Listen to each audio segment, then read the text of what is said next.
पेश हुआ है। हमारे साथ हैं रेल मंत्री अश्विनी वैष्णव जी इस बजट पर बात करने के लिए। सबसे पहले बजट से शुरू करूंगी और मैं एक महिला हूँ, 2 बच्चों की माँ हूँ, नौकरीशुदा हूँ। मुझे इस बजट से क्या मिला, अगर आपको समझाना पड़े तो क्या कहेंगे आप? बहुत ही आपने अच्छा प्रश्न, ओपनिंग प्रश्न किया। इस बजट को आप इस तरह से देखिए, किसी भी इकोनॉमी में एम्प्लॉयमेंट जनरेट कैसे होता है। एक मिडिल क्लास फैमिली के लिए सबसे महत्वपूर्ण क्या है? एम्प्लॉयमेंट। एम्प्लॉयमेंट जनरेट कैसे होता है? एम्प्लॉयमेंट जनरेट होता है जब इन्वेस्टमेंट आता है। इन्वेस्टमेंट यानी नई फैक्ट्रीज खुले, नए प्रोजेक्ट्स बने, नई बिजनेसेस खुले, नई शॉप्स खुले, इससे एम्प्लॉयमेंट जनरेट होता है। एम्प्लॉयमेंट जनरेट करने के लिए investment is the first condition. 7.5 lakh crore का सेंट्रल गवर्नमेंट के बजट से और इफेक्टिव कैपिटल इन्वेस्टमेंट करीब 10.5 lakh crore, it's historically high number, जिससे कि कंप्लीट इकोनॉमी में एक पॉजिटिव साइकिल चालू होगी। गवर्नमेंट के इन्वेस्टमेंट के साथ, पब्लिक इन्वेस्टमेंट के साथ ही साथ प्राइवेट इन्वेस्टमेंट चालू होता है। उसके लिए पीएलआई स्कीम्स की ऑलरेडी 2 साल से चल रही है और उसको और एक नए लेवल पे लेके जा रहे हैं। तो आज आप देखिए, इसका मैं एक एग्जांपल अगर आपको दूं, mobile electronics manufacturing. Electronics manufacturing में आज करीब करीब 22 लाख का एम्प्लॉयमेंट है।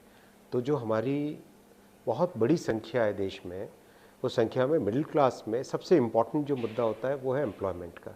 तो ये बजट एम्प्लॉयमेंट को जनरेट करने वाला बजट है। हिंदुस्तान की इकोनॉमी में एम्पेरिकली देखें, 1 करोड़ के इन्वेस्टमेंट से करीब करीब 4 जॉब्स क्रिएट होते हैं। ठीक है सर, आपने बहुत अच्छी बात बताई। एक चीज़ जो सबसे ज़्यादा आप इस बजट को फोकस मानते हैं वो एम्प्लॉयमेंट जनरेशन पे। उसी से जुड़ा दूसरा सवाल आता है, आप रेल मंत्रालय से जुड़े हुए हैं और रिसेंटली आरआरबी आईएनटीपीसी एग्जाम्स में बहुत सारी प्रॉब्लम्स आई थी, जिस पर आपने एक प्रेस कॉन्फ्रेंस भी की, हमने वो प्रेस कॉन्फ्रेंस सुनी। उसके बाद बीबीसी की टीम आपके जो वर्जन था उसको लेकर ग्राउंड पर गई और छात्रों से हमने बात की। छात्रों ने आउटराइटली रिजेक्ट कर दिया कि उन्हें कोई भी किसी भी तरह की कमेटी से बात नहीं करनी, उन्हें सीधे से 20 गुना ज़्यादा चाहिए। एक तो ये अभी भी डिमांड है, और दूसरी वो कह रहे हैं कि 4th ग्रेड की जॉब है, मतलब लेवल सी में आप लेवल 1 ग्रुप सी के एग्जाम्स की जो बात करें, जिसको ग्रुप डी भी एक तरह से कहा जाता है, उसमें बोल रहे हमारा जॉब IAS PCS UPSC की तरह नहीं है, बहुत नॉर्मल सा जॉब है, उसके लिए 2 लेवल्स क्यों? तो सबसे पहले आपसे जानना चाहूँगी, जिस कमेटी को छात्र खारिज कर चुके हैं, वैसी कमेटी बना के आप क्या हासिल करेंगे? किसने खारिज किया? छात्रों ने, ग्राउंड रिपोर्ट। 1 लाख से अधिक छात्रों ने अपने रिप्रेजेंटेशन दिए हैं। 1 लाख से अधिक छात्रों ने अपने रिप्रेजेंटेशन दिए इसी कमेटी को। लेकिन वो कमेटी नहीं चाहते, वो चाहते हैं कि 10 गुना रिप्रेजेंटेशन यही लिखा होगा। नहीं, आप ये देखो we are a constitutional body. हमारा एक फ्रेमवर्क है देश का, डेमोक्रेसी का, कॉन्स्टिट्यूशन का। उस फ्रेमवर्क में कोई इस तरह से डिसीजन नहीं लिए जाते कि कोई रैंडमली डिसीजन ले ले। हर डिसीजन के पीछे बहुत सारे लोगों का भविष्य जुड़ा हुआ है, तो हमें सोच समझ के संवेदनशीलता के साथ डिसीजन लेने पड़ेंगे। तो कमेटी सीनियर ऑफिसर्स की है, जिनको बहुत वर्षों का एक्सपीरियंस है। उन्होंने ऑलरेडी जो आए रिप्रेजेंटेशन, उसको ऑलरेडी उसकी जांच करना भी चालू कर दिया है। वेट नहीं किया है कि 3 हफ्ते 3 छात्रों ने अप्लाई किया था। हाँ, 1 लाख का रिप्रेजेंटेशन है। तो देखो 7 लाख अगर बच्चे क्वालिफाई हो रहे हैं, उसमें 1 लाख बच्चों ने अगर रिप्रेजेंटेशन दिया तो it's a very large number. 3.8 नहीं, देखो ना, देखो जो लोग क्वालिफाई हुए वो लोग रिप्रेजेंट क्यों करेंगे? उनमें से तो बहुत कम लोग करेंगे। जो क्वालिफाई नहीं हुए हैं, कितने क्वालिफाई होते हैं? 35,000 की वैकेंसी के अगेंस्ट कितने क्वालिफाई होते हैं? 7 लाख, 20 गुने के हिसाब से तो करीब करीब 3.8 यूनिक नंबर है। बाकी जो 3.2 है, तो यानी 1/3 जो हो सकते थे क्वालिफाई, उसका 1/3 लोगों ने रिप्रेजेंटेशन दिया है। आप कैसे कह सकते हो खारिज किया है भाई? क्योंकि हमने जिन ग्राउंड्स पे बात की, आपकी बात अगर मैं स्वीकार भी करूं, आप मिलो। जिस तरह से आउटरीच हो रहा है, आरआरबी के पास में स्टूडेंट्स बड़ी संख्या में आ रहे हैं और अपने पॉइंट कह रहे हैं, क्योंकि हम खुले मन से, अच्छी नीयत से, क्लियर हार्ट से सुन रहे हैं उनकी बात, और सुन के उसको सॉल्व करेंगे ना। ठीक है, आप कह रहे हैं कि कुछ छात्र खारिज करने को बात करें और कुछ छात्रों ने आपको रिप्रेजेंटेशन भी दिया। एक दूसरी बात वो ये भी कह रहे हैं कि ग्रुप डी जैसे लेवल, वो तो बहुत, देखो उसमें ऑप्शन नहीं था सर कि एक बार में हो सके। बिल्कुल हो सकता है। देखो, और बहुत सारी जगह मैंने पढ़ा भी कि हम अगर इतना बड़ा इलेक्शन करा सकते हैं तो हम इस तरह का एग्जाम क्यों नहीं करा सकते? इससे ज्यादा लोगों ने अप्लाई किया है, ये भी कहा जा रहा है। हाँ, पॉइंट क्या है? पॉइंट ये है कि एग्जाम का प्रोसेस और इलेक्शन का प्रोसेस अलग होता है। फेयरनेस बहुत ज़रूरी है, ट्रांसपेरेंसी बहुत ज़रूरी है। इतनी ट्रांसपेरेंसी है कि एग्ज़ाम की आंसर शीट भी लोगों को दिखाई जाती है ताकि वो अपने ऑब्जेक्शंस भी उस पर रेज़ कर सके।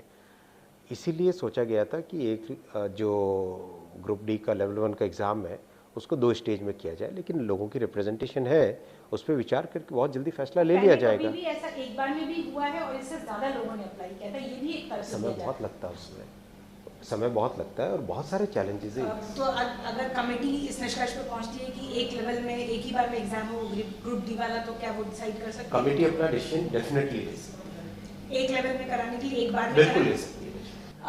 एक उससे जुड़ा हुआ दूसरा सवाल ये आ रहा है कि जब आप कहते हैं, एक आपका प्रेस कॉन्फ्रेंस सुन के एक छात्र ने हमसे कहा कि जब मंत्री जी बोल रहे हैं कि एक पोस्ट है, मतलब एक वैकेंसी ऐसी निकलती है एक बार और उस पर 1 करोड़ या 1 करोड़ से ज़्यादा लोग अप्लाई करते हैं, तो क्या ये सरकार की विफलता नहीं है कि हम इतने ज़्यादा बेरोजगार हैं? इस पर आपसे जवाब चाहूँ। देखिए, रेलवे की नौकरी इतनी एक सेफ और इतनी अच्छी नौकरी मानी जाती है कि डेफिनेटली इसमें ज़्यादा संख्या आएगी ही आएगी।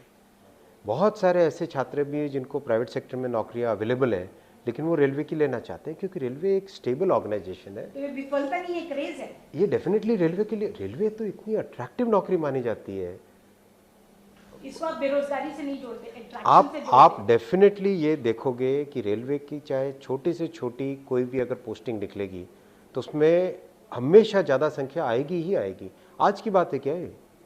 क्या आज की बात? आप इतने सालों से रेलवे कवर कर रहे हो। आप ममता जी जब रेलवे मिनिस्टर थी तब भी आपने कवर किया, तब कितना संख्या आती थी? मैं आपकी बात ये संख्या आती थी कि नहीं आती थी? मैं सिर्फ आती थी या नहीं आती मैं थी? इतना जानना चाहती हूँ कि आप इसे बेरोजगारी से जोड़ते हैं या अपने क्रेज से जोड़ते हैं? रेलवे डेफिनेटली एक ऐसा सेक्टर है जिसमें बहुत सारे नौजवान योगदान देना चाहते हैं, तो जितनी भी आप जब भी वैकेंसीज आएंगी ज़्यादा संख्या आएगी ही। अब आखिरी के 2 सवाल मेरे बचते हैं सर। एक तो फिलहाल कितनी वैकेंसी है आपकी रेलवेज में, और जब 3-3 साल में इस तरह की वैकेंसी निकलेगी, क्या एक्यूमुलेशन नहीं होगा?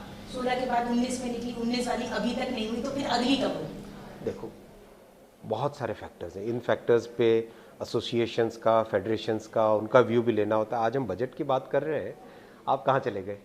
ठीक है, मैं बजट पे वापस आती हूँ, लेकिन इस बजट में जो हाइलाइट्स हमने देखे उसमें सबसे ज़्यादा बात हो रही है कि 3 सालों में आप 400 वंदे भारत एक्सप्रेस ट्रेनें चलाएंगे। इन ट्रेनों के बारे में कहा जाता है कि फ्लाइट पे जो पैसेंजर्स जा रहे थे छोटी छोटी दूरी वाले, उनको आप अट्रैक्ट करने के लिए, रेलवे पे लाने के लिए आप लोगों ने इस तरह की इंटरसिटी एक्सप्रेस, और जिसकी स्पीड भी बहुत अच्छी हो, किराया लेकिन 40% रेल शताब्दी और राजधानी से ज़्यादा है। 400 जब ट्रेनें चलाएंगे आप ये नई 3 साल में, क्या लगता है वो सारे पैसेंजर्स रेलवे तक आ जाएंगे? फ्लाइट और रेलवे की आपस में कोई तनातनी चल रही है क्या? आ जाएंगे? 8.5 करोड़ ट्रिप्स हैं रेलवे के पैसेंजर्स की साल में। 8.5 crore, it's a huge number. कोई तनातनी नहीं है, दोनों के दोनों कॉम्प्लीमेंट्री हैं। और पीएम साहब का विजन भी है कि सारे के सारे इंफ्रास्ट्रक्चर को हम इंटीग्रेट करें पीएम गति शक्ति फ्रेमवर्क में। रेलवे के लिए इसमें सबसे महत्वपूर्ण ये है कि हम पहला तो पैसेंजर एक्सपीरियंस को चेंज करेंगे, चेंज कर रहे हैं। पिछले 7 सालों में, आपने 7 वर्षों में आपने देखा होगा, स्टेशंस क्लीन है, कहीं पर भी जाओ फैसिलिटीज़ बेटर है, ट्रेन्स टाइम पे चलती है, नए तरह की ट्रेन्स आई नई टेक्नोलॉजी की, उसका वर्जन 1 आया, वर्जन 2 चल रहा है अभी मैन्युफैक्चरिंग, फिर वर्जन 3 होगा, नई जनरेशन की आएगी। ट्रेन, सेफ्टी, स्टेशन, इन तीनों से पैसेंजर्स का एक्सपीरियंस चेंज होता है, तो वो सारा फोकस है पहला। 400 नंबर बहुत ज़्यादा होते हैं 3 साल के लिए, तो क्या ये इवेंचुअली हम शताब्दी और राजधानी को फेज आउट करेंगे इंटरसिटी के, जहाँ जो 2 कनेक्टेड? और क्या किराया ज़्यादा हो रहा है तो मेरी पॉकेट पर असर नहीं पड़ रहा है? मैं इस पर आपसे ज़्यादा फोकस चाहूँगा। आप ये देखिए ना, कितना I need to shell out more. आप देखिए वंदे की ऑक्यूपेंसी कितनी है। वंदे 2 वंदे चल रही है अभी, करीब करीब 80-90% उसकी ऑक्यूपेंसी है। ऐसा नहीं है कि बहुत कोई, हम पैसेंजर फेयर में ऑलरेडी 50% सब्सिडी देते हैं। ऑलरेडी जितना रेलवे का खर्चा आता है उसका करीब करीब आधा हम रिकवर कर रहे हैं। तो वो जो सोशल ऑब्लिगेशन है, उस सोशल ऑब्लिगेशन को तो we are already fulfilling that social obligation, वो तो हम फुलफिल कर ही रहे हैं। प्राइसिंग उतनी ही रहेगी जैसे अभी है? आज जो वंदे की है प्राइसिंग वही रहेगी, उतनी रहेगी शताब्दी, जनशताब्दी और वो। आप देखो कंपैरिजन आप किससे कर रहे हो? आप कंपैरिजन ये करो कि आपको फैसिलिटी भी तो बेटर मिल रही है। एक दूसरे आपका मंत्रालय है आईटी, उससे जुड़ा हुआ सवाल पूछना चाहूँगी। 5G के बारे में कहा गया कि ऑप्शन स्पेक्ट्रम के इस साल होंगे। सर 4G तो 3G की तरह नहीं 2G की तरह चलता है, 5G आएगा तो कैसे चलेगा ये बताइए। ये आप ये गलत कह रहे हैं बिल्कुल। आज भारत में डेटा कंजम्पशन दुनिया के largest per capita data consumption के बराबर है। कैसे संभव है आप कहते हो कि 4G 2G ऐसा नहीं। मोबाइल नेटवर्क्स की बात कर रही आप हूँ। देखिए मोबाइल नेटवर्क्स में इन्वेस्टमेंट की ज़रूरत है, डेफिनेटली ज़रूरत है। टेलीकॉम सेक्टर बहुत लंबे टाइम तक because of many legacy issues जो हमसे हमारी सरकार के आने से बहुत पहले से चालू हुए थे, विशेषकर 2G स्कैम के टाइम से तब से चालू हुए थे, उन लेगेसी इश्यूज के कारण टेलीकॉम सेक्टर में बहुत लंबे टाइम तक इन्वेस्टमेंट नहीं हुआ। उन सबको एक एक करके रिजॉल्व किया जा रहा है। सितंबर में इतने बड़े रिफॉर्म्स हुए, उस रिफॉर्म्स के कारण आज टेलीकॉम सेक्टर में एक नई ऊर्जा आई। बिना इन्वेस्टमेंट के आप क्वालिटी कैसे बेटर पाओगे? तो उसके लिए आपको पुरानी चीज़ों को रिजॉल्व करना ही पड़ेगा ना। अगर यूपीए सरकार हमारे सामने इतने बड़े इस तरह की प्रॉब्लम्स नहीं छोड़ के जाती तो क्या आज आसान नहीं होता काम करना। लेकिन उन प्रॉब्लम्स को सॉल्व करने की जिम्मेदारी तो हम लोगों की है ना। आपको लग रहा है आने वाले दिनों में सब नेटवर्क Definitely. अच्छा मिलेगा? डेफिनेटली। बहुत बहुत शुक्रिया बीबीसी से बात